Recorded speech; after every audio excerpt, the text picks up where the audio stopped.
Now, the turnout of events on the 19th is well documented in the media, so I will not dwell into it. However, it's unfortunate as the meeting was only between SMA and these individuals. Subsequent, and unfortunately, the association's relationship with Imam Abu Musa, Yaqub and Lukman came to an end. Our intention was to discuss pertinent matters with them and seek accountability on the affairs of the association. For example, there are no records of financial affairs or financial statements, no record keeping of bank statements, which is a requirement, no accountability of donated funds and its usage, no minutes of any meetings held, and of course, the then status of the mosque, and the deregistration of the association. In other words, the association was inactive and non-existent. As part of our current leadership, we took it upon ourselves to close the matter and deal with the issues at hand. In other words, correcting the past. Many events took place of which the association was forced to defend itself and or issue letters to certain individuals. For the sake of peace, I will not dwell into what happened. However, should anyone request more information, please send us an email and we'll respond accordingly.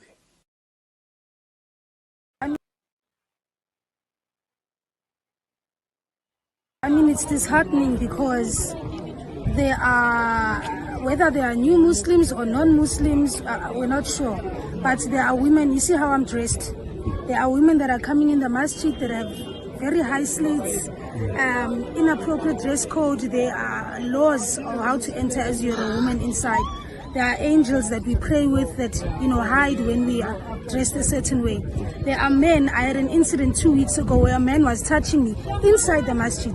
Yet men are supposed to lower their gaze. So there's no law in terms of what is supposed to be done, how you're supposed to conduct yourself once you get into the masjid. People, the non-Muslims or the new Muslims, they're doing as they please. We have non-Muslims that are cooking here for us, which, okay, maybe they are being hired, but we have a lot of Muslim sisters who are unemployed that should have been hired. If this gentleman really wanted to work with the community, then he would have engaged us and said, okay guys, how can I assist the community? But he's closing us out. We have non-Muslims. There's a lady here who's calling her friend saying, no, so that is not dawah. So you don't feel protected as a Muslim inside the mosque? No, I'm not protected. I experienced the incident myself. What about a non-Muslim or a new Muslim who's not used to it, who doesn't know that she is not supposed to be touched by a man or even looked at by a man? Your message to the supposed new leadership, new chairperson of the mosque, what's your message to you? He must come to the community. We must work together. He must ask us if he doesn't know. He's done the garden, it looks beautiful, but he's got the name of Allah on the ground. It clearly states that he's not informed. He needs to learn about Islam, what are the laws of Islam, and he needs to work with the community that he found here. He can't come and just do as he pleases. He needs to involve us as a community.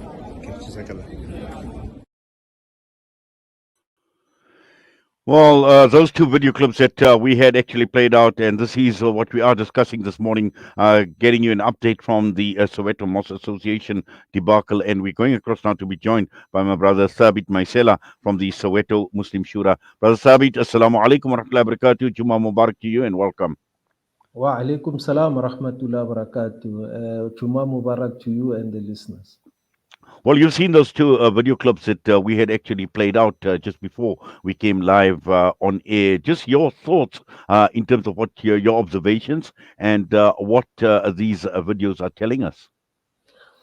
Okay, probably to give context to this issue, in terms of the Dlamini Masjid, we have a major problem where there's a new committee supposedly that has taken over the masjid, and they have completely isolated themselves from the community and they are doing as they please in the masjid. where that lady was speaking. It was on Yomul Jumu'ah last week, and we were locked out. We were not allowed to go in and pray Jumu'ah as a result of the decisions taken by this committee. A very, very unfortunate situation. In terms of the first video that we played, those are the people who are responsible for this debacle as far as we're concerned. The gentleman who was speaking by the name of Mr. Nemakula, he is the one who has self-appointed himself as the chairperson of the masjid committee and essentially has taken over the masjid. They privatized the masjid because what we have been asking for together with the community is that can the community decide who are supposed to be the custodian of this waqf, which is a masjid? And they have flatly refused. We had a meeting 2 weeks ago with the ward councillor trying to intervene in this matter here, where we placed the simple request that can we have an AGM where the musalis of the masjid will then be able to elect to be the people who would run the affairs of the masjid, and they refused. And on top of that, they banished people from attending the mosque. We were issued with letters to say we are not permitted to go and pray Jumu'ah in the masjid. So these are very, very strange times for us as far as we're concerned. Well, certainly. And also, I think this seems to be unprecedented, where you speak about letters being issued and telling people that you are not allowed to come and pray and perform your salah in the masjid. And clearly, this is unheard of. Now, let's just try and just get a bit of background. And obviously, you put this entire discussion into context. But in terms of just going back, taking a step back, how did this actually come about? Okay, the SMA, which is the Soweto Muslim Association, as an organization, was running that masjid ever since its inception. But there had been changes in terms of the leadership of the SMA. So the elderly gentleman you see sitting with Mr. Nemakule Said Zange was one of the founders of the masjid. And at some point, they had taken a back seat and there was a group that was running this masjid. And by the very admission of Mr. Nemakula, he says when he first came into the masjid, which was last Ramadan, he found these people there and he was working with them. He made contributions towards iftar and whatever. Alhamdulillah, may Allah accept from him. But he found people working there. So he then, after Ramadan, decided, look, I want to make a greater contribution. And he approached those people to say, can I work with you? And the people said, we have no problem. And that was Abu Musa, Sheikh Yaqub, and Mr. Muhapi. He met with them and they agreed that they will work together. But his requirement was that no, he wants to be the chairman of the committee, and that's where they disagreed. After disagreeing, he then approached the elderly gentlemen who were the founders of the masjid, who were people who were appearing in terms of the documents at the CIPC. Their names were there because when they resigned and they changed the mandates in the banks and everything else, they neglected to go and change their status at the company's organization there. So he then approached them on the basis that they were the ones appearing, and they then decided, look, we've always wanted to take our mosque back. And they then agreed with him that he will pay for the re-registration. They will appoint him as the chairperson of the committee in contravention of their own constitution, which says that if you want to change directors, you have to do it through an annual general meeting where the Musalis will come and do the elections of the new directors. So they decided to do this thing behind the scenes. And the next thing, non-Muslims were coming into the masjid there. We were called to a meeting, and I want to refute this fact that the meeting that was called on the 19th of November was for 3 people. They had actually put up a tent and chairs because it was meant to be a community meeting. Before this community meeting, we got wind that the masjid has been sold, and there was a whole lot of commotion. So we met with the elders at Melrose Ark to try and understand what was going on. And they explained to us that, look, we have a funder who's coming to assist us. And we said, no problem, we welcome that. However, there is this instability in the community. People are anxious, people are excited. In actual fact, things might tend to such an extent that we chase away this investor, whom we desperately need. We then asked that can we try and have a meeting without the investor? As the leaders, you as the elderly gentlemen and us in terms of the Shura, we approached the community and we explained the situation to the community. They declined that suggestion and insisted that he needs to come there. When we rocked up to a meeting, we were invited. In actual fact, I was even asked to chair that meeting, and I agreed. So it's a lie that we were not invited. It was only a few selected people. It is a blatant lie. I was even asked to chair that meeting. When we got there, they were heavily armed non-Muslims, humiliating us, subjecting us to searches, and we objected to that. And as a result of that, there was so much tension. Police came, they facilitated the meeting. We had a discussion and we agreed that the meeting was not going to proceed. But the community then decided to have a meeting, which was inside the masjid. In that community meeting, a committee was then elected to try and resolve this matter. We have tried everything possible to try and get around the table with these people to have a discussion with them. We had a meeting at the Jamiat. Only one of them attended who could not make any decision. We've asked other stakeholders like Awqaf and what have you to assist and facilitate discussions with these people. The only meeting where Mr. Namakulu was able to attend was a meeting that was called by the Ward Council. And he came alone with their new Imam, Imam Khalid. And when we got into that meeting, we made one request, just one request. We don't have a list of demands. We don't say we don't want to work with this one. All we were asking for is that can the community decide in terms of who is going to lead them in this masjid? And they blatantly refused. They told us it is not going to happen. And then the following week, we received letters. Some of the letters were directed directly to individuals, names and what have you written. When I got there, mine was written to whom it may concern. I was like, but you know who I am. Why wouldn't you allow me? They said, no, someone told us that you should not enter the mosque. At the time that lady was being interviewed, Jumu'ah was taking place inside the mosque and we were locked outside. We couldn't go and pray inside the mosque. Yes, Brother Thaabit, what we're going to do is we're going to go for a quick break, and when we come back, we'll just engage a bit more, because I'm just trying to obviously understand the way forward, and just from your side, what are some of your thoughts to try and overcome this debacle that has been playing out? Inshallah.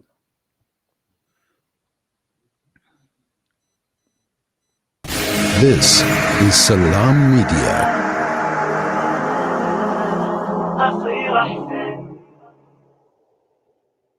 It's a wonder how kids get anything done these days. With all the distractions, when do they even get time to study? As a mother, all I can really do is make sure they have all they need to perform at their best. That's why I choose to include Sunfoil triple refined pure sunflower oil with every meal I make. Naturally cholesterol-free and approved by the Heart and Stroke Foundation as part of a balanced eating plan. So whether I'm cooking, frying or baking, I know every dish will be a wholesome one. Sunfoil, now we're cooking. After the recent attacks on Gaza, many families have been displaced with their homes left destroyed. Through your donations, our teams are on the ground in Gaza, providing support and delivering necessary aid to families affected. The people of Gaza need your help. Give hope. Donate today to Penny Appeal South Africa. www.pennyappeal.org.za 031 1100 573. We are here on the ground with many appeal organizations in Gaza.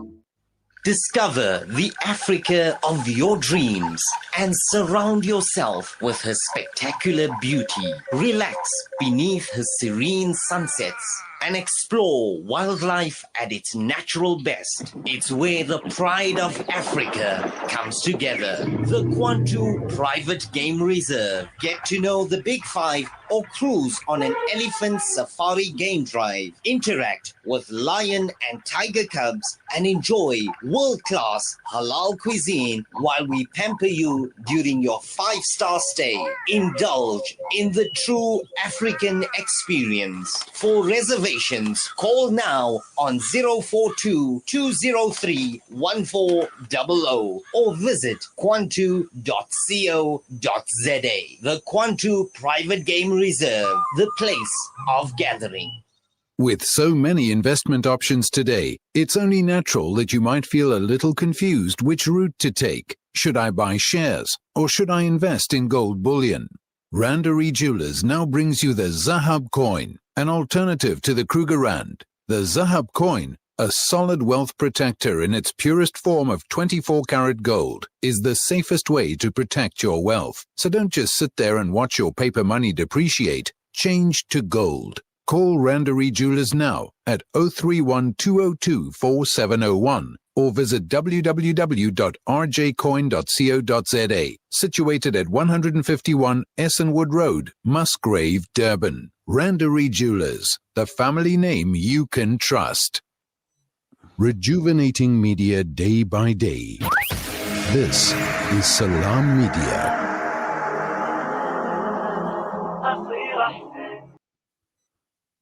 We continue our discussion this morning, taking a look at the Soweto Muslim Association debacle that is playing out. And we're joined by Thaabit Maisela from the Soweto Muslim Shura. Brother Thaabit, just to continue and just listening to what you had to say before we went for the break, where you spoke about approaching the Jamiat. And I'm sure within the Muslim community, we have the capacity to actually deal with the problem. We have the capacity to solve the problem through a mediation or arbitration or any other manner. You spoke about Awqaf, you spoke about the Jamiat. We've also got organizations like the Association of Muslim Accountants and Lawyers. If there are issues with regard to regulatory issues, legal issues, accountability issues, and also at the same time, together with the ulama bodies, anything that goes against Sharia, like the sister had actually pointed out in the video as well. I'm sure, we have the capacity to deal with this. And I just like your thoughts in terms of drawing, these various organizations which I've just suggested that possibly, that could be an answer going forward to try and resolve the debacle that is playing out. Look, I must acknowledge that as I'm speaking to you, as late as yesterday, we received a call from a brother who has taken the initiative to try and mediate the situation, and any effort to try and resolve this impasse we welcome, and we are willing and ready to participate. The issue, though, is that we derive our mandate from the community. We are part of the community that was elected by the community on the 19th of November. And the community, all that they require is that they be the final decision makers on this issue in terms of who is going to be the custodian of this masjid. This situation of the masjid being a private property, it is completely unacceptable, and we will not settle for anything less than people deciding on who. If he is elected as the chairperson, by so means, we will welcome it. We will really welcome it. We're not opposed to anyone playing any part in the development of our community. The only thing that we frown upon is when people impose themselves. That cannot be accepted. So we will welcome anything. In actual fact, the proposal that we are putting on the table is that we should have a number of organizations coming together, independent organizations, independent of the Dlamini Mosque, who will supervise the elections. If we have to have any negotiations or discussions, we welcome the mediation of any other party. We have approached the external stakeholders to try and assist us with mediation. They are the ones who have not been coming to the party.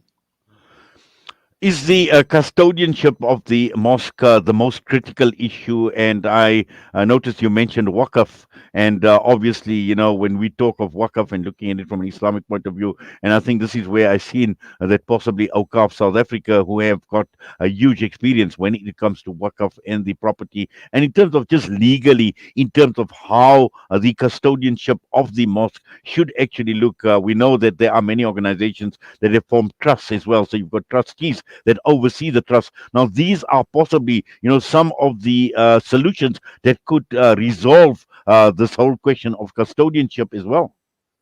That is very true. And you see, with the Dlamini Mosque, what happened was that the SMA entered into an SLA with the city of Johannesburg on the land.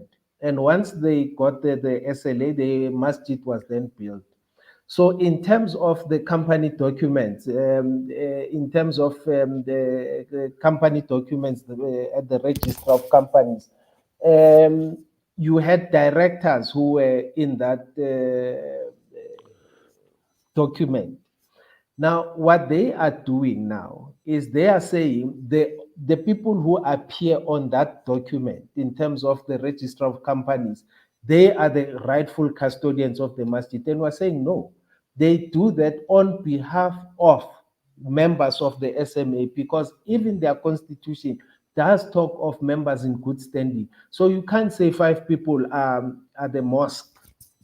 They are doing this on behalf of, and that's the point that they mean. So they want to come with narrow legal issues to say no, but the people who appear on the documents are the rightful people who are supposed to be running the affairs of the masjid. And we're saying no, in terms of your constitution, those people have got to be elected.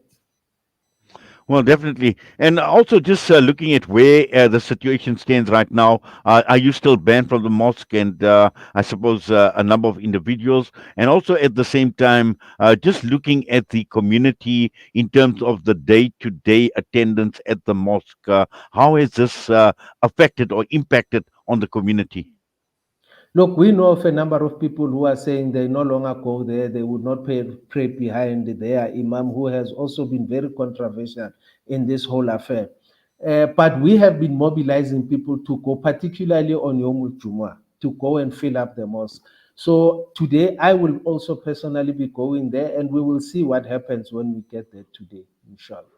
Well, we certainly will follow developments, but for now, Brother Thaabit, Jazakallah khairan so much for that and for coming on and providing us with the updates and also the latest developments. We wish you all the best, inshallah, in the interest of unity, in the interest of the unity of the Ummah of Soweto. We pray and we make dua that this debacle gets resolved as soon as possible, inshallah. There's so much happening right across the country, right across the entire world. And I think in our own little areas, we cannot afford to see the type of disunity within the Muslim Ummah, and this is definitely not needed at this point in time. And with what is taking place in Palestine, our brothers, sisters are dying, masjids are being actually bombed to the Stone Age as well. And here we are, and we have our own egos. We have all sorts of other issues that are actually playing out, which I think at the end of the day is not impossible. These can be solved, and I'm sure a solution, inshallah, will be found very, very soon. South Africa has taken a very progressive stand in terms of taking Israel to the ICJ, showing that we believe in human rights, showing that we believe in democracy. And as Muslims, we ought to be in the forefront of that. But yet, when it comes to our affairs, we do the exact opposite. Jazakumullahu khairan for inviting us, and we request to us, inshallah, that we resolve this matter as amicably as possible so that all of us can put our shoulder to the wheel for the pleasure of Allah. Thumma Ameen, Jazakallah, and have yourself a wonderful Jummah ahead, Brother Thaabit. Assalamu alaikum wa rahmatullahi wa barakatuh. Wa alaikum salam wa rahmatullahi wa barakatuh.